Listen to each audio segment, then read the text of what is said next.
Bismillahirrahmanirrahim. Assalamu alaikum students. Welcome to another video lecture. Today we will discuss about the thermoregulation. Our chapter 15 of second year consists of three parts. Basically we were discussing about homeostasis. तो हम लोग homeostasis के बारे में पढ़ रहे थे. तो homeostasis जो है इसको हम लोगों ने अपनी बुक में तीन कैटेगरीज के अंदर शिफ्ट को इसको डिवाइड किया था. सबसे पहले हमने इसको पढ़ा था इसमें ऑस्मोरेगुलेशन. तो ऑस्मोरेगुलेशन जो है ये हमने कंप्लीट कर लिया था. नंबर 2 पे अगर हम बात करें तो हमने एक्सक्रीशन को लास्ट लेक्चर में ख़त्म किया. तो आज हम लोग जो है इसका लास्ट सेगमेंट जो है थर्मोरेगुलेशन जो है उसके बारे में पढ़ेंगे. तो थर्मोरेगुलेशन क्या है? The maintenance of internal temperature with in the narrow range. जैसे हमने शुरू में ही बता दिया था कि एक्सटर्नल एनवायरनमेंट का टेम्परेचर तो हमारे कंट्रोल में नहीं है, लेकिन बॉडी के टेम्परेचर को विद इन नैरो रेंज जो है मेंटेन रखने को हम लोग क्या कहते हैं? थर्मोरेगुलेशन. तो हमेशा की तरह सबसे पहले जो आपका जो हिस्सा आता है हमेशा बॉटनी का, तो thermoregulation in plants. Here we will discuss about various strategies which have been adopted by the plants in the control of their temperature.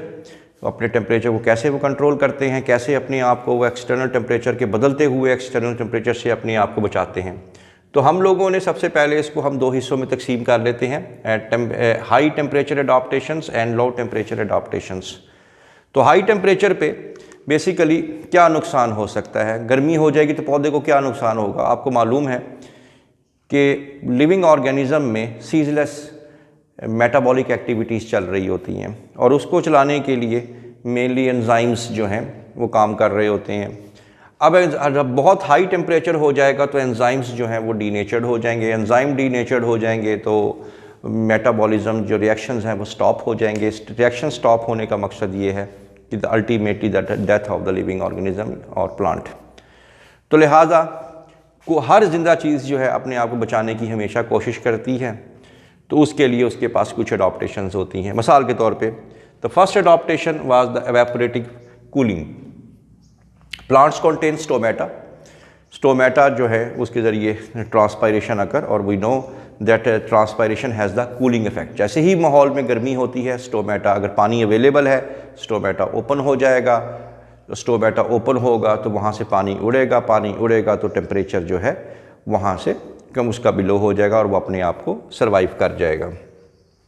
लेकिन हर दफ़ा ऐसा नहीं होता. बाज़ औक़ात ऐसा भी हो जाता है कि प्लांट के पास वाटर की जो है स्कार्सिटी होती है, बहुत ही पानी उसके पास कम होता है, लिहाजा वो अपना स्टोमेटा जो है प्लांट्स क्लोज़ कर देते हैं. अब टेम्परेचर भी ज़्यादा है, पानी भी कम है, अब स्टोमेटा ओपन भी नहीं कर सकते, तो अब क्या करेंगे?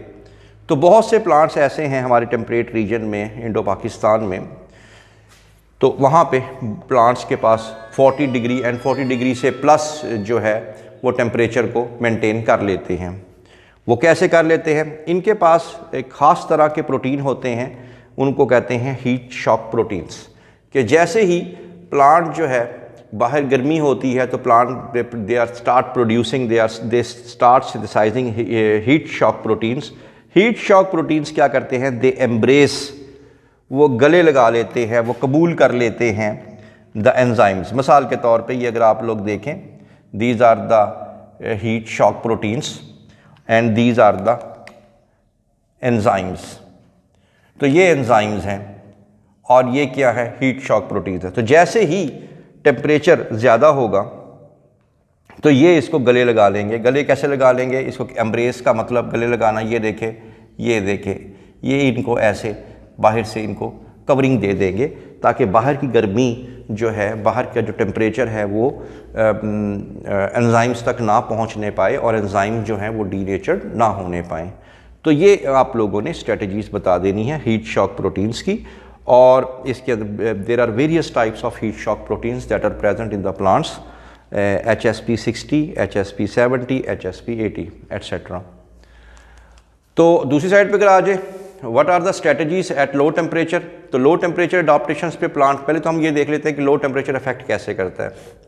जाहिर बात है कि जब प्लांट की सेल वॉल, सेल मेम्ब्रेन पे आइस क्रिस्टल फॉर्मेशन बन जाएगी तो सल्यूट्स और वाटर वगैरह का आना और जाना डिस्टर्ब हो जाएगा। तो यहाँ fluidity of the cell membrane alters, आपने पढ़ा कि जो हमारी जो सेल मेम्ब्रेन होती है वो फ्लूइड मोज़ेक मॉडल की तरह होती है, ठीक है। वो फ्लूइडिटी उसकी मेंटेन रहेगी तो ट्रांसपोर्टेशन उसके जो है वो इजी रहेगी।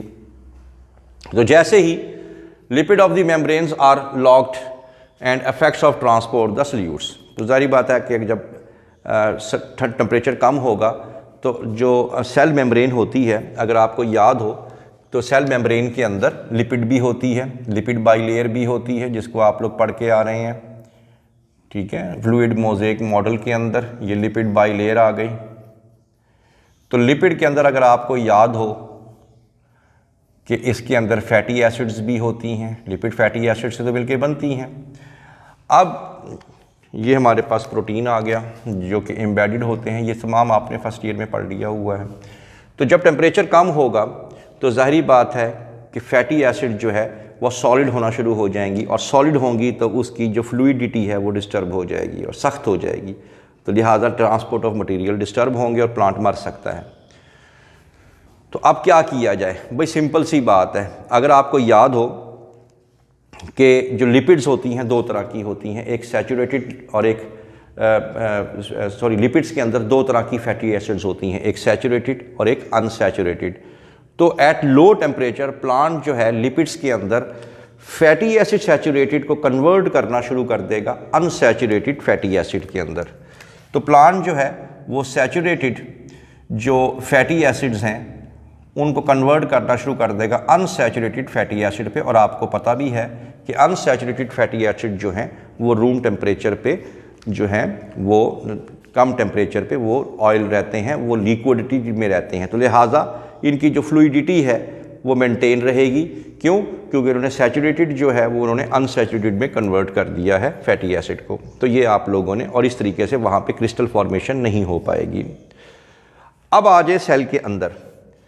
सेल के अंदर अगर ये, वैसे तो मैंने एनिमल सेल बना दिया, लेकिन अभी आप सपोज ये समझ लें ये प्लांट सेल है, ये साइटोप्लाज्म है जिसके अंदर मुख्तलिफ़ किस्म के ऑर्गेनल्स हो सकते हैं। अब अगर इसके अंदर जो है क्रिस्टल्स बनना शुरू हो जाएंगे तो ये क्रिस्टल्स जो हैं ये सेल मेम्ब्रेन को रैप्चर, न्यूक्लियर मेम्ब्रेन को रैप्चर कर देंगे, ऑर्गेनल्स की मेम्ब्रेन को रैप्चर कर देंगे, क्योंकि ये बिल्कुल सुई की तरह होती है बर्फ़ जो है, जो क्रिस्टल्स बनाती है। अब क्या करें, बाहर से तो बच गए, अब अंदर से कैसे बचेंगे? तो आप लोगों ने ये बताना है कि प्लांट जो है इस स्ट्रेटजी से बचने के लिए इंक्रीज्ड सल्यूट कंसंट्रेशन कर देता है। यानी यहाँ में जो साइटोप्लाज्म है यहाँ पे सल्यूट की कंसंट्रेशन को इंक्रीज़ कर देगा।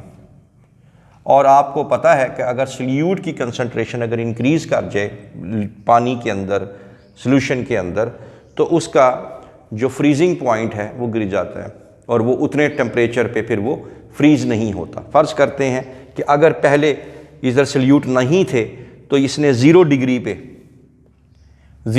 पे अंदर जब बर्फ़ जम जानी थी, लेकिन सल्यूट बढ़ाने से क्या हुआ कि अंदर का फ्रीजिंग टेम्परेचर गिर के कितना हो गया, -10 डिग्री सेल्सियस।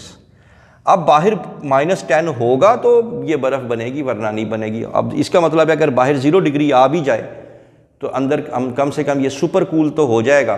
क्यों? वो अंदर बर्फ़ नहीं बन पाएगी क्योंकि अंदर का उसका फ्रीजिंग पॉइंट सल्यूट बढ़ाने से गिर चुका है। इसी वजह से ये अपने आप को स्ट्रेटजी पे बचा लेंगे। तो ये आप लोगों ने इसके अंदर बता देना है। I hope that you have understood the lecture. For more informative videos, please stay connected with us. Thank you very much.